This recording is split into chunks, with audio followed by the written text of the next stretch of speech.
Assalamualaikum warahmatullahi wabarakatuh. Berjumpa lagi dengan saya Novi Megaistina.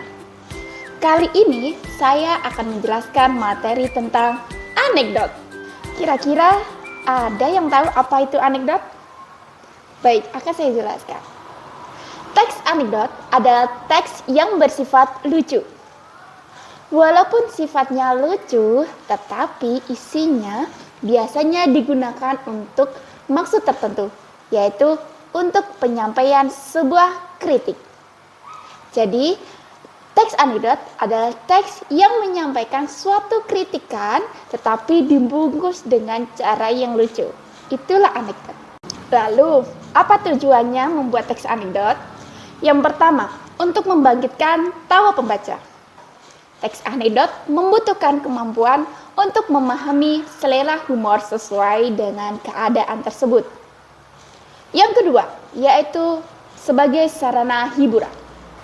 Karena sifatnya lucu, otomatis teks tersebut juga digunakan sebagai hiburan bagi yang membacanya.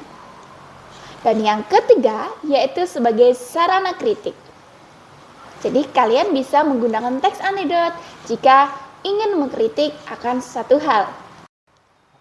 Adapun ciri-ciri dari teks anekdot, yang pertama, mampu menghibur para pembaca. Yang kedua, memiliki sifat menyindir.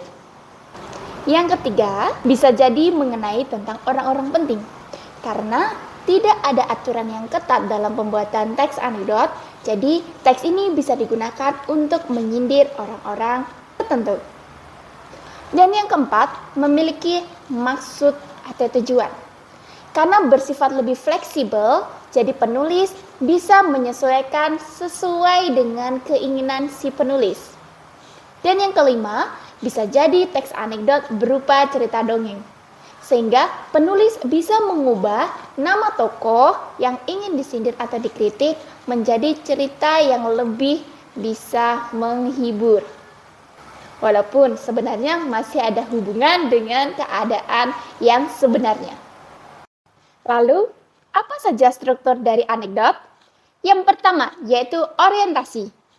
Pada bagian ini berisi tentang pemaparan awal dari sebuah cerita atau menjelaskan latar belakang cerita. Struktur yang kedua, yaitu komplikasi.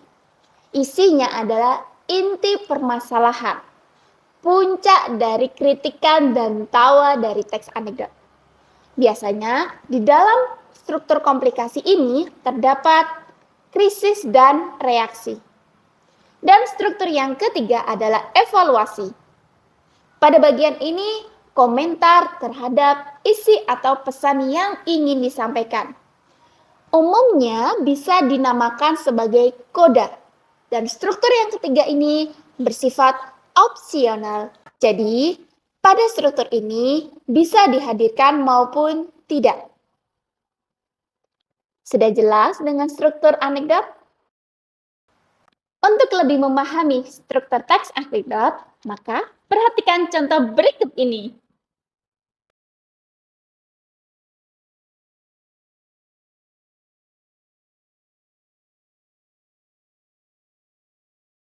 Itulah penjelasan tentang teks anekdot.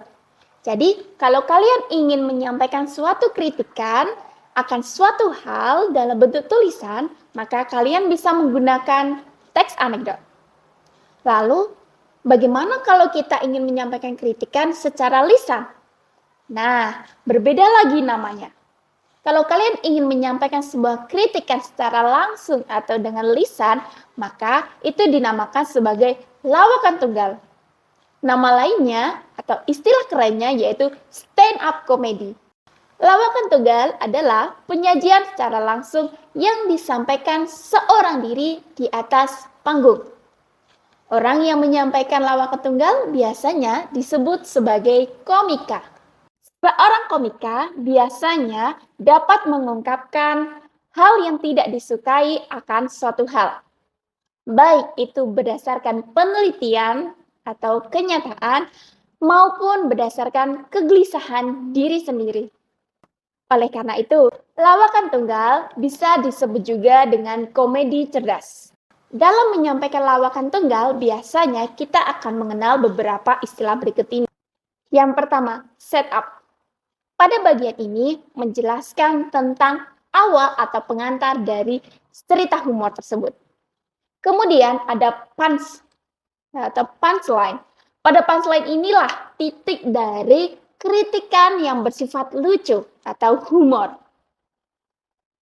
Istilah yang ketiga yaitu beat. Pada bagian ini biasanya adalah satu kesatuan atau berpasangan antara setup dengan punchline. Dan yang terakhir ada istilah rule of three.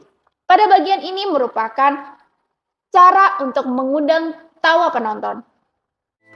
Itu dia penjelasan tentang materi anekdot. Sampai jumpa di video pembelajaran berikutnya. Sekian dulu, bye-bye.